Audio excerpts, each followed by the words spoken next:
To help us understand our topic, we have a profile from Donald Bohannon. My name's Donald Bohannon. I'm the associate head coach here for the women's basketball team at UNC Pembroke. And just a little bit about me. I did my undergraduate at UNCW, where I graduated with my bachelor's in physical education.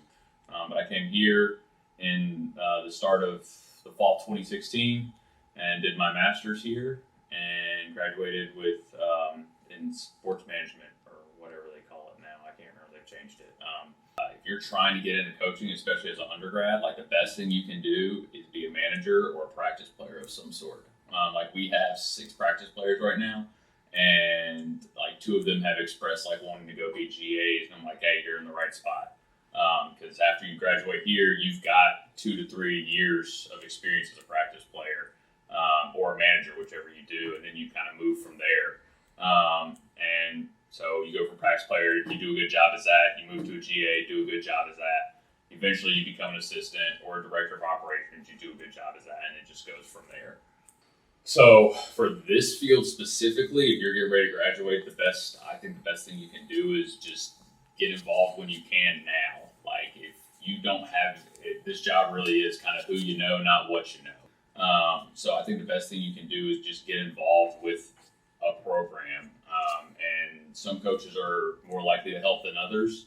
But even if it's high school, like if you're someone local and you want to help out at Purnell or you want to help out at one of the local schools, like you can just ask. I mean, it sucks to be told no, but at the end of the day, like you're not going to help yourself out by not talking to people.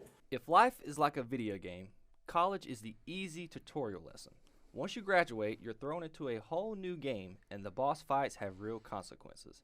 Graduates may feel overwhelmed in the real world and lament they don't have the skills to play the game. Today I am here with Reginald Bullock, who is the Associate Director of Career Services, and is here to talk about entry-level job opportunities out of college. Mr. Bullock, thank you for being here today. Thank you for having me.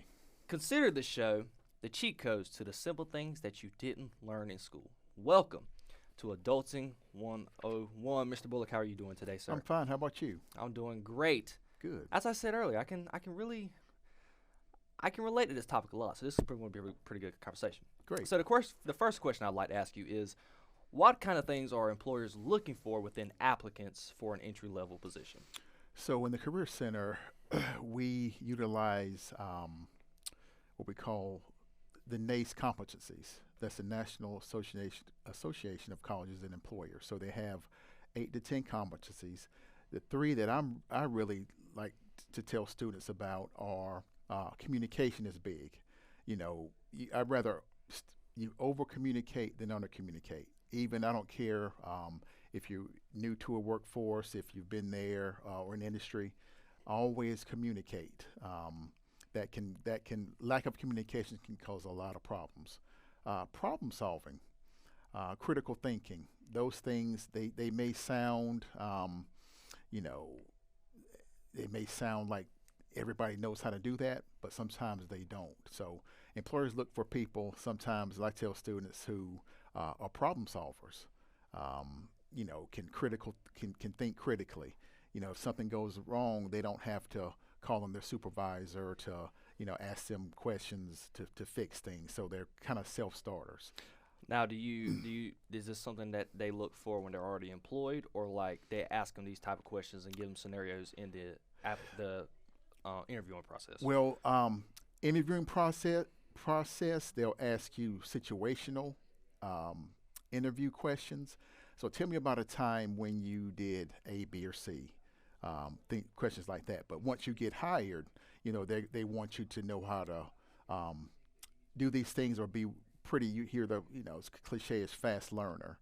Okay. Those are the people who have long tenures in certain positions. And the last one I believe is teamwork. Again, that goes without saying. You want people with good attitudes. Mm-hmm. You don't want to work with someone who may know a lot about certain topics, but they're difficult to work with. Mm. So those things are big. I've been working for many years, and those are the three of my ones that I like to teach students about. Now, can you say that you were good at all three of those things when you were getting ready for your entry level position? Well, certain things, I've always had a good attitude, still do. That will carry you a long way. Some things you have to learn over time. Some things, are theoretical. You learn in a book. Some things you have to learn once you, where the rubber meets the road, and you'll learn while like on the job training. And expect to make mistakes. Everybody doesn't know everything from the beginning, and even professionals make mistakes. So learn from mistakes and continue to, just continuously learn. All right. So we're going to move on to our next question. Okay. What do you wish someone would have told you before your first interview looking for a job in your specific career field? Okay, so I wish someone would have told me to prepare more. Okay. So don't ever go into an interview process. It's okay to have self-confidence, but you can't be cocky. So research the company, practice. So that's where mock interviewing comes in. So get some interview questions, have a family member practice with you, come to the career center. So interviewing is just like test preparation. You study for a test, same thing with interviewing, because sometimes and this has happened to me as a professional, sometimes the simple questions will trip me up the most. I know one time I was asked during an interview, describe yourself in 5 words. Oof. So it may seem like a simple question, but if you have to sit there, because we don't think of ourselves to that level. Yeah. And be truthful. So if they ask you that, be truthful and just kind of be prepared for those types of questions.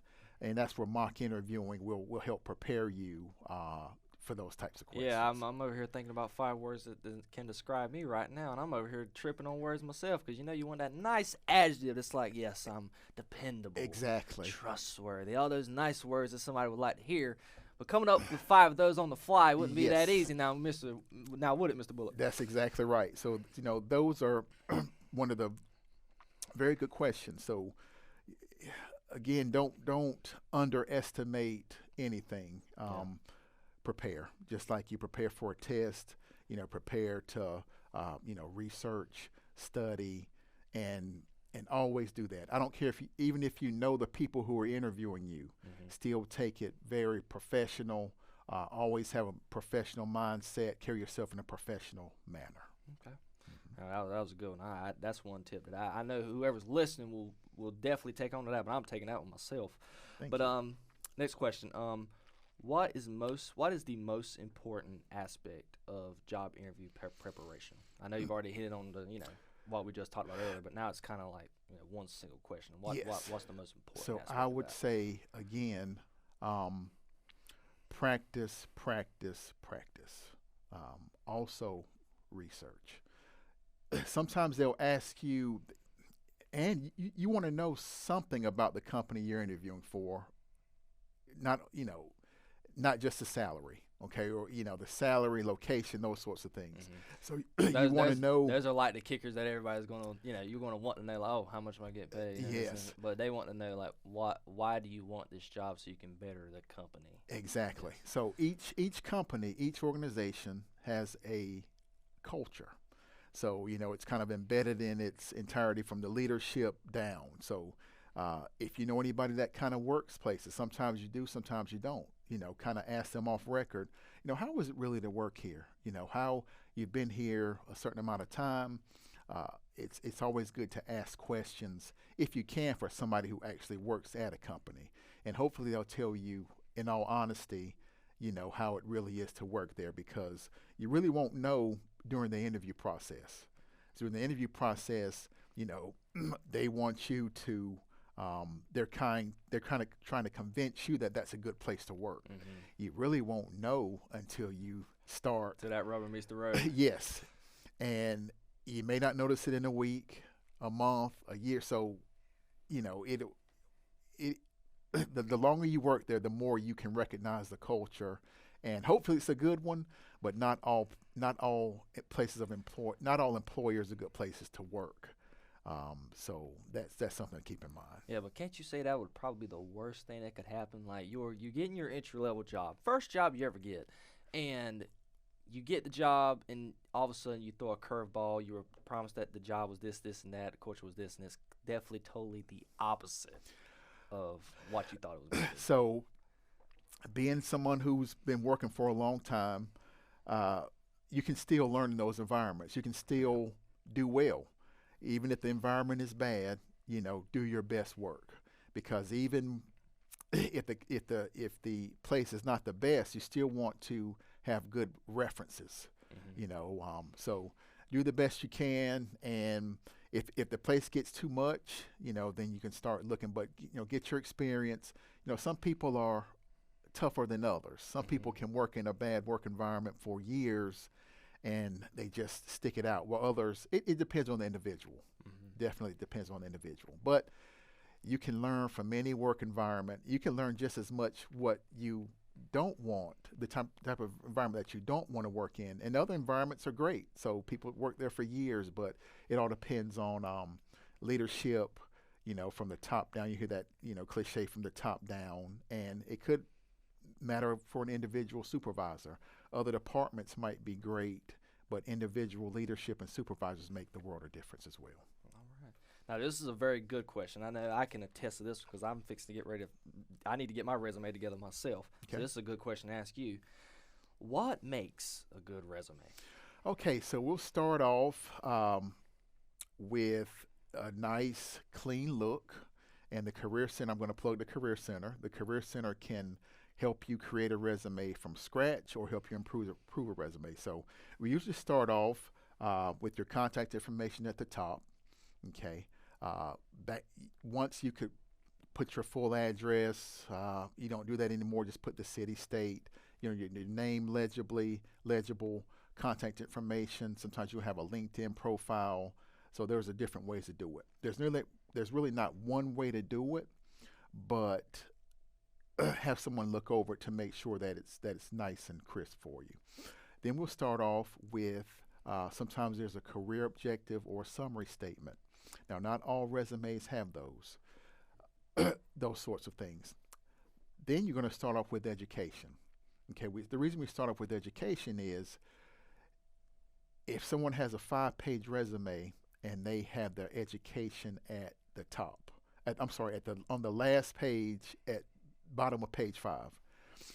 And I learned this from talking to a lot of recruiters. It takes roughly 7 seconds for somebody to scan your resume. So, okay, this person has the education, they have the decent work experience, we're going to possibly bring them in for an interview. So 7 seconds is not a long period of time. Like, these are actual, legitimate figures. So education, then you're going to have your work experience, or skill summary, work experience. Then if you have a skills section, extracurricular activities, so those are kind of the order. You can kind of play with those last ones and at the bottom, but 1 to 2 pages. Again, you'll hear different theories.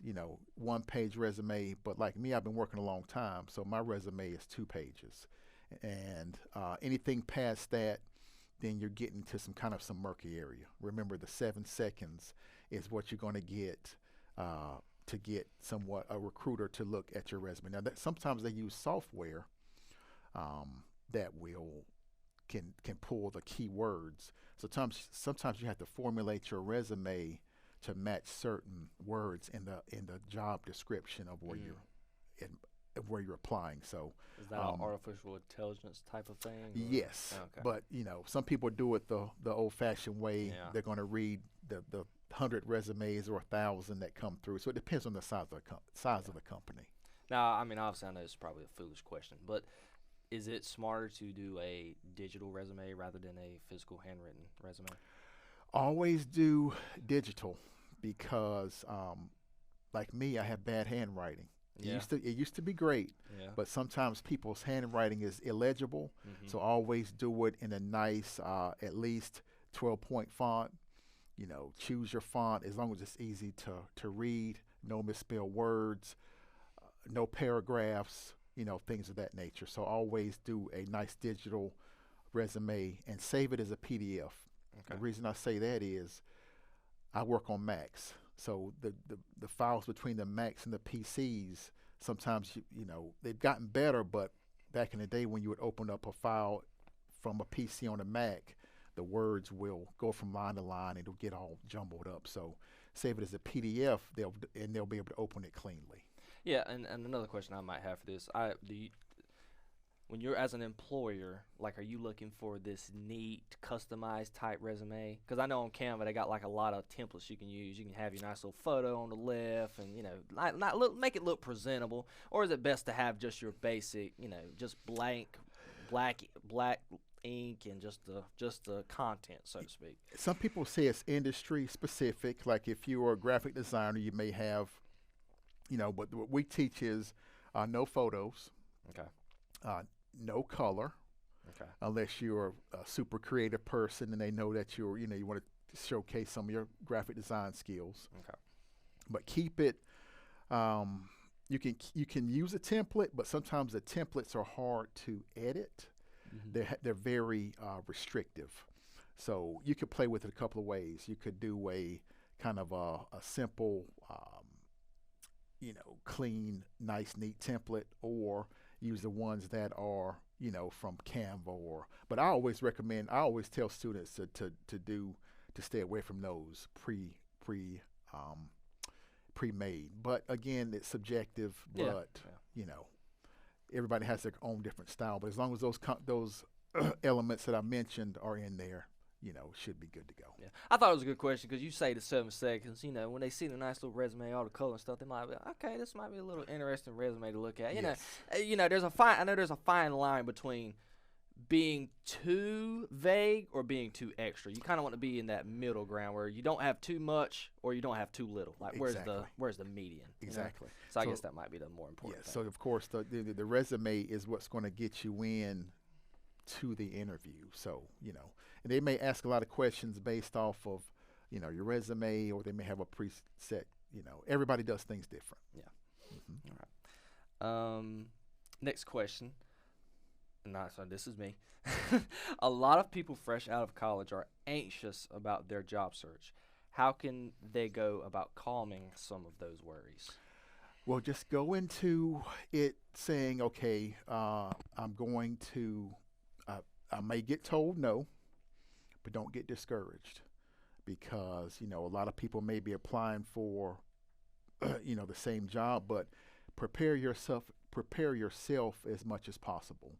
A lot of freshmen should really hear this conversation, because as we were talking about earlier, the internships and things like that can help get you the work experience. Mm-hmm. But even if you don't have work experience, you still can gain that experience with the entry-level positions. It may not be exactly what you want to do, mm-hmm. but always be willing to learn. Yeah. Learn new tasks, and this at any age. If you work somewhere and considered a veteran, always want to learn new things. Now, does that mean sometimes you might get asked to do extra? But every job that you go on, develop those skills that you can take to the next position. Mm-hmm. Get the expertise in, because it's very rare that you're going to stay for the same place for 30 years like they did, years ago. Yeah. Now, 3 or 4 years is considered a long time to stay at a place of employment. So just prepare yourself as much as you can, and just realize you're going to be. Don't take rejection and just kind of let it break your spirit, mm-hmm. Because again, you will go on interviews, and even for experienced people. So just don't give up in the job search. Mm-hmm. Just continuously search, and you may have to expand, like we talked about earlier. Go to different zip codes. Depending on your zip code, some areas may have more opportunities than others. So just be willing to travel Yeah. and be willing to live in different places, get that experience, and then once you have that experience, then you'll be able to move, more You got more different room places. to work with. You Yes. got more leeway for what you want to do. Mm-hmm. Because I know for me, especially in my career field, obviously I want to be an on-air talent. I want to be front and center talking to the camera. But that probably won't be the start-off spot. I Right. might be the guy behind the scenes working the camera or something, which God knows I don't want to do that. It annoys me now that I'm having to do that for basketball, and Alex won't let me do the call play-by-play. But you always got to start somewhere. You got to pay your dues. I officiate sports for my career right now as far as work while I've been in college, and we're always like, yeah, you got to pay your dues. Okay. We start off calling ball with the little leagues, and now I've made my way up to the high schoolers and all the big boys. So Yes. So I guess that's the it word takes to time. use. Some people who you have never heard of, who, like you mentioned earlier, might be more well known. A lot of people don't know they've been doing it for 10, 15, 20, 25 years. Yeah. Not that it takes that long, but Yeah. or musically it could be their second or third album. Oh my gosh, I've never heard of these people, this band before. Oh, they've been out for a while. Yeah. They just keep mastering their craft. Yeah. All right, next question. We got two more. If a recent college graduate gets hired at an entry-level job, what is sort of the golden rule that they can have put to use to keep moving up once their foot is in the door? Okay. This is coming from me. I'd say, it sounds cliche-ish, but be good at what you do. Also, keep your name out of office gossip, politics. Don't say, "Oh, Mr. Reggie's," Mr. Reggie said this, or just try to keep your nose clean. Work hard and go back continuously learn new things. But yeah, those are a few of the things that I think would benefit people a whole lot. I don't want to say it's a golden rule because some people work hard and I would say form relationships as well. Mm-hmm. You mentioned earlier, the networking. Yeah. Form relationships with people you trust, people you can learn from. Also, something I learned later in my career is find a mentor. Find a mentor that you trust who can help you kind of show you the ropes. Mm-hmm. Also, there is a person who maybe a supervisor or somebody who can speak on your behalf when you're not in the room. They call it a sponsor. Mm-hmm. Not a monetary sponsor, but somebody who can speak on your behalf when you're not there. People with upper management, upper leadership. So that comes with trust, but finding those two types of individuals can really, boost your career. Now, with that being said, you have to be somebody who is worthy of being mentored, Mm-hmm. not being late. Just the things that we've been taught since we Yeah. were in grade school. Yeah. It kind of carries over into the workforce. Like I tell students, the habits that you develop as a high school student follow you to college. The habits you develop as a college student follow you into the workforce. Mm-hmm. So, develop good habits. And again, those things seem simple, but when you see some people who calls out every Friday or every other day, it's like, this person is not making a good impression Yeah, here. yeah. And, yeah. I can attest to that because I'm kind of, especially, I was wanting to refer to it as being the yes man when you were talking about, I think it was saying something about when we were talking about being anxious about your job search and being open and stuff. I call myself the yes man because I know my line of work, I'm technically working for myself, Mhm. so I'm not having to go to work. It's Gotcha. optional because I'm kind of in a career field where I work with a lot of people who's retired military, so it's kind of a job that you do when you're retired. So Okay. when you're done with your career, you retire, so you want to make some extra little money. Okay. And this is what you do. Okay. So we have leeway, so we get to do Okay. whatever we want to do.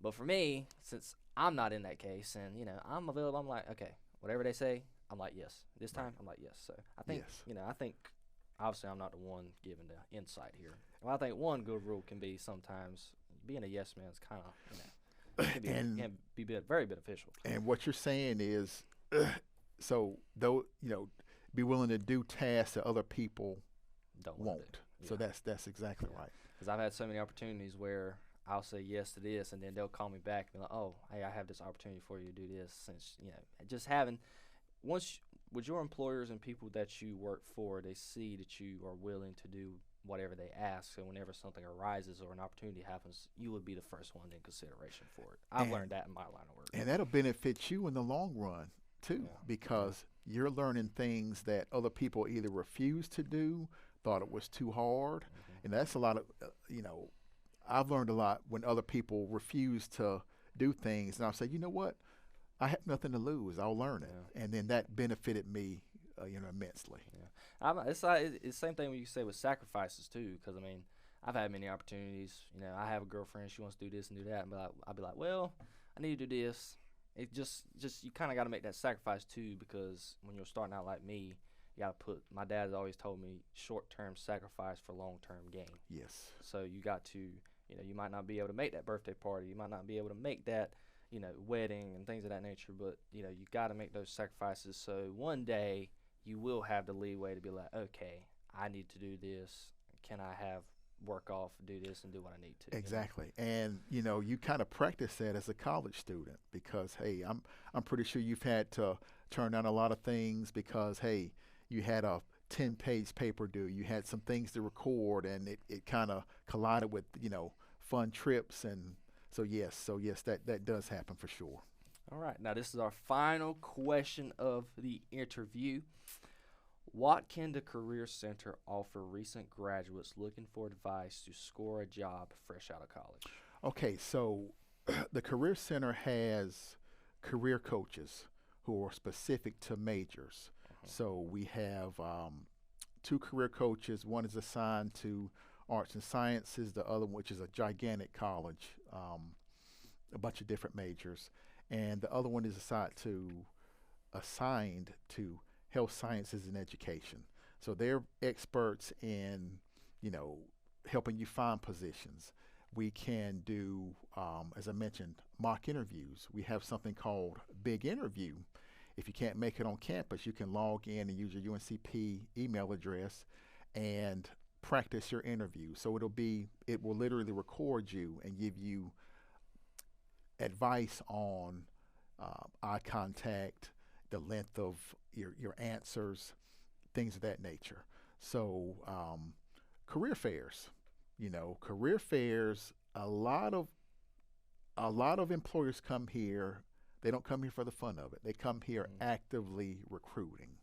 So you may go into a career fair and may not have ever heard of a company or heard of a job title before, and it may be something that you end up doing.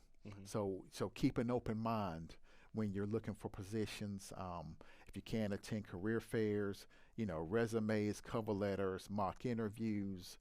We have informational sessions on use Handshake, which is our career management platform. Now there's a spot on Handshake that has events. An events section on Handshake has a ton of informational sessions. And I mean, you name the employer, they're usually on there. So a lot of students underutilize some of their resources. And once the students that utilize the resources tend to, find better opportunities because they simply came in and talked to somebody in the Career Center, or somebody from the Career Center got off the phone with an employer who's looking for a particular hiring for a particular job. So utilize resources. Again, that sounds something that sounds simple. Yeah. It sounds it doesn't sound very exciting, but a lot of students don't utilize their resources. Yeah, I can attest to that because Nui told me myself, and he told us this. He's arguably one of the most successful individuals who's been in the mass communications department. He looked at us straight up, be like, use your resources. He brought up the idea, you know, you don't have to go to the North Carolinas, the NC States, all these big universities. He said UNCP has the resources to get you where you want to go. Yes. It's all about if you utilize those resources. Yes. I can say myself, I'm trying my best to utilize those resources because I can attest to this as an individual from here, small town. I'm trying to go into to an industry that is very broad, vague, big cities, this and that. Yes. And I have no idea of how to and pertains to how do I get here? Like, what do I do? So I feel like using those type of resources, as you said, is very, very beneficial for students, especially for people like me who's going to a career field that has no present positions to do that in the area, in the 2-hour spectrum period in this area. And also utilize your faculty. Faculty have very, very intelligent. Some faculty have worked in particular areas, and they have a lot of connections too. So utilize the Career Center faculty. But this goes back to what I said, you know, make a good impression with your instructors. Yes. You know, because some students who barely come to class have asked me to write a letter of recommendation, and I tell them very honestly, I can't do that. Yeah. You know, they don't like it, but you know, keep a good reputation, and that goes with, you know, students who come to class, they do their work. Very simple concept, but sometimes students don't do that. But they want, you know, to utilize the faculty who are just, again, they're gems in information, knowledge, and they have a lot of connections too. Well, that goes back to what you were saying earlier about establishing good habits. You know, like, you know, coming to class is the bare minimum. Like, you know, Absolutely. there's no reason, especially you're in college, outside of you having to do work or something today, there's no reason why you shouldn't come to class. Exactly. That is just the bare minimum. Exactly. I can attest to this. I can say throughout my whole 3.5 years I've been here, I can say I've probably missed 2 or 3 days worth of class. See, I've always prided myself on fantastic. coming to class. That's like so far my class for Dr. Swift. He's supposed to be hooking me up with a guy who covers the Panthers in Charlotte. You know, I've had to be his on-air anchor. I missed one class for work reasons, but you know, I've had multiple instances where somebody didn't show up, so I had to fill their role. I've done it like 2 or 3 weeks now, so you know, being in class, being present, you know, and he's somebody I'm wanting to get a connection out of. So obviously, I need to do the bare minimum to be at class, be present. 16 weeks, and it's only one class a week. Yes. So doing the bare minimum, being present in class, and ultimately your best availability is being available. Yes. Your best ability is being available. That's something that, especially, I can say this because they talk about it in sports so much when it pertains to injuries and all that reasons. But Mr. Reginald Bullock, he is the Associate Director of Career Services here at UNCP. Thank you so much, sir, for being with us today and talking about Adulting 101 for helping college students with entry-level jobs when they get ready to graduate. I definitely can take a lot from this conversation because I am fixing to get ready and graduate in 2 weeks. And right now I have no clue about what my next journey is, but I definitely will utilize a lot of the things that you said today, and I'm sure a lot of people who is listening right now will be doing that too. So thank you so much for being with us on Adulting 101. And thank you for having me. And if anybody wants to talk one-on-one, I'm available in the Career Center. All right. Thank you so much, sir. Thank you. We'll see you guys. Thank you guys for joining Adulting 101.